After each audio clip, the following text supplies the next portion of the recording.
A rope by which a cow is tethered is increased from 16 meter to 23 meter. How much additional ground does it have now to graze? तो देखें, काऊ की जो रोप थी उसकी length 16 metre थी। वो कुछ एरिया कवर करती होगी, कुछ एरिया ग्रेस करती होगी, लेकिन उसकी रोप की लेंथ को 16 मीटर से बढ़ाकर 23 मीटर कर दिया गया है। तो अब वो कुछ ज़्यादा एरिया ग्रेस कर लेती होगी। तो कितना ज़्यादा एरिया ग्रेस कर लेती है ये हमें फाइंड करना है। ओके, तो मान लेते हैं पहले वो इतना एरिया ग्रेस कर रही थी। ओके, इतना एरिया ग्रेस कर रही थी और उसकी जो रोप थी उसकी लेंथ थी 16 मीटर, 16 मीटर्स थी।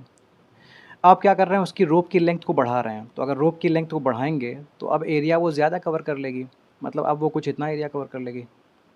ओके, इतना एरिया कवर कर लेगी। अभी जो रोप की लेंथ है वो 23 मीटर कर दी गई है, 23 मीटर कर दी गई है। तो आप देखें ये एरिया वो पहले ग्रेज नहीं कर पा रही थी, जिससे मैं शेड कर रहा हूँ। ये एरिया वो पहले ग्रेज नहीं कर पा रही थी, लेकिन अभी वो ग्रेज कर लेती है। तो इसी एरिया को पूछा गया है, कितना एक्स्ट्रा एरिया वो ग्रेज कर रही है, वो यही एरिया है। हमें इस एरिया को फाइंड करना है। तो आप देखें जो आपको यहाँ पर शेप दिख रहा है ना, ये कॉन्सेंट्रिक सर्कल्स हैं। ये जो दो आपको सर्कल्स दिख रहे हैं, दोनों का सेंटर यही है, दोनों का सेंटर यही है। तो जब दो सर्कल्स का सेंटर सेम होता है लेकिन रेडियस डिफरेंट होती हैं, एक की रेडियस 16 है, दूसरे की रेडियस 23 है, तो इनको बोलते हैं कॉन्सेंट्रिक सर्कल्स। कॉन्सेंट्रिक सर्कल्स के बीच का अगर ये एरिया फाइंड करना हो, तो ये एरिया फाइंड करने के लिए फॉर्मूला होता है pi capital R square minus pi small r square. Okay, तो मैं क्या करूँगा, एडिशनल एरिया फाइंड करने के लिए, एडिशनल एरिया फाइंड करने के लिए मैं, मतलब ये एरिया फाइंड करने के लिए मैं फॉर्मूला यूज़ करूँगा pi capital R square minus pi small r square. Capital R यहाँ इस बड़ी रेडियस को बोलते हैं, स्मॉल आर यहाँ इस छोटी रेडियस को बोलते हैं।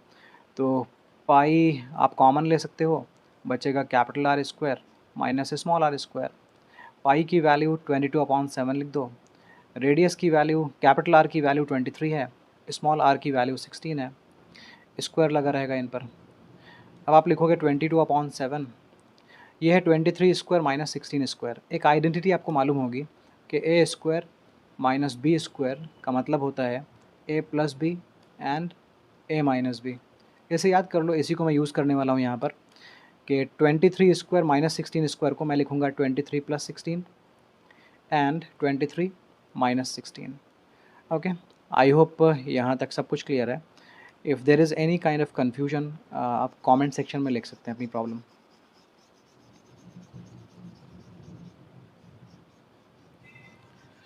तो आगे बढ़ते हैं।